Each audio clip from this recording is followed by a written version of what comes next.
조계종 전 총무원장 태공당 월주대종사가 지난 22일 김제 금산사에서 원적에 들었습니다.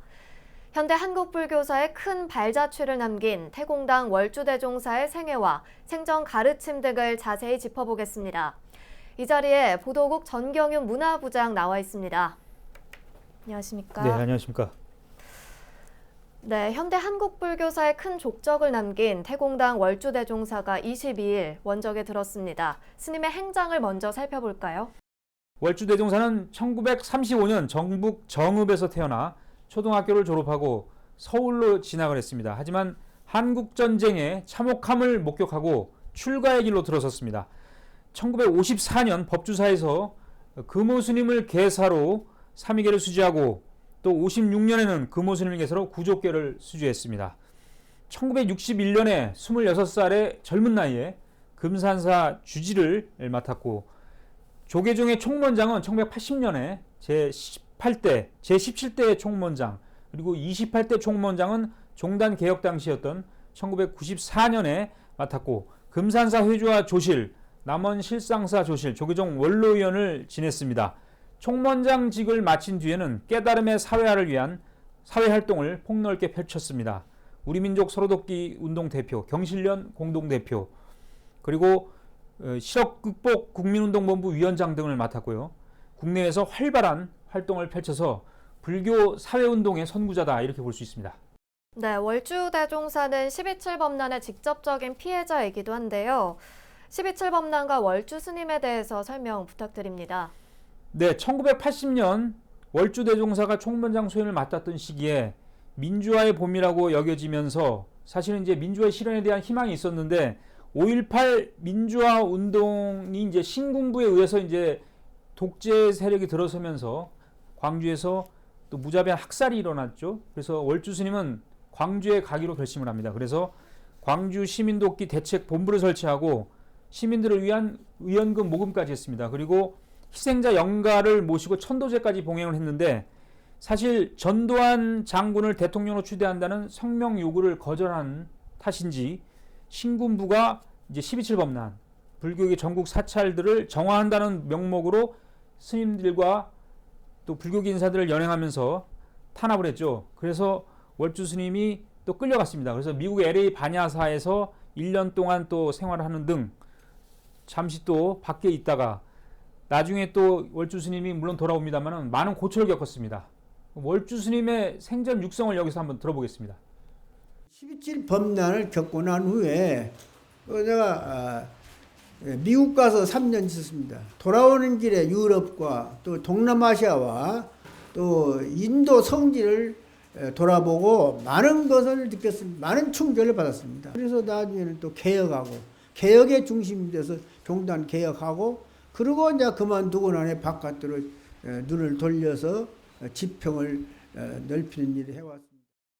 네, 월주대종사 원적에 맞춰서 5.18 민주유공자 유족회 등 5월 단체들이 추도문을 냈다고요? 그렇습니다. 5.18 기념재단과 5.18 민주유공자 유족회 그리고 5.18 민주화운동 부상자회 등 추도문을 냈는데 1980년 10월 월주 스님이 전두환 정권의 지지성명 지시를 거부하고 5.18 민주화운동 희생자들을 기리는 추모 행사를 봉행했다. 그리고 수행과 자비행을 몸소 보여준 월주 스님을 추모하고 기억하겠다 이런 추도문을 냈습니다.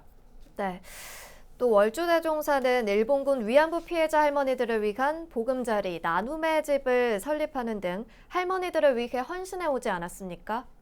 일본군 위안부로 끌려간 상처를 평생 가슴에 안고 사는 위안부 할머니, 피해 할머니들을 위해서 경기도 광주에 1998년에 나눔의 집을 마련했습니다. 1992년부터 이제 집을 마련했는데 주민들의 또 뭐 항의라든지 이런 이사를 좀 몇 번 거치면서 경기도 광주에는 98년에 설립을 했고요.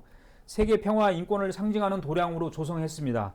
하지만 지난해 나눔의 집 일부 제보자들이 나눔의 집 후원금 횡령 의혹 등을 제기하면서 월주 스님이 상당히 마음고생을 많이 했고 건강이 크게 악화됐다 이렇게 알려져 있습니다. 그래서 나눔의 집은 월주 스님이 평생을 또 소외된 이웃들과 함께 하겠다는 원력을 세운 곳으로도 평가를 받아야 하고요.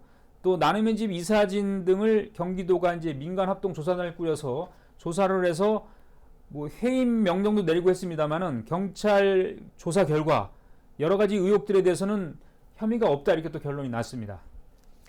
네, 월주 스님은 나눔의지뿐만 아니라 저개발 국가의 어려운 이웃들에게 한국불교의 자비정신을 전하기 위해서 지구촌 공생회를 설립해서 한국불교의 위상을 또 크게 높였다고 들었습니다. 그렇습니다. 지구촌 공생회는 불교계 NGO 단체인데 이 저개발 국가, 동남아 국가, 또 불교 국가 이런 나라의 어려운 이웃들을 위해서 국경 없는 자비행을 펼쳐왔습니다. 그래서 캄보디아, 라오스, 몽골, 미얀마 등의 지부가 개설돼서 지금까지 2,300여 곳이 넘는 우물을 파서 깨끗한 생명의 식수를 공급하고 60여 곳의 초중고등학교를 건립했습니다. 그래서 교육의 기회를 제공하고 있습니다.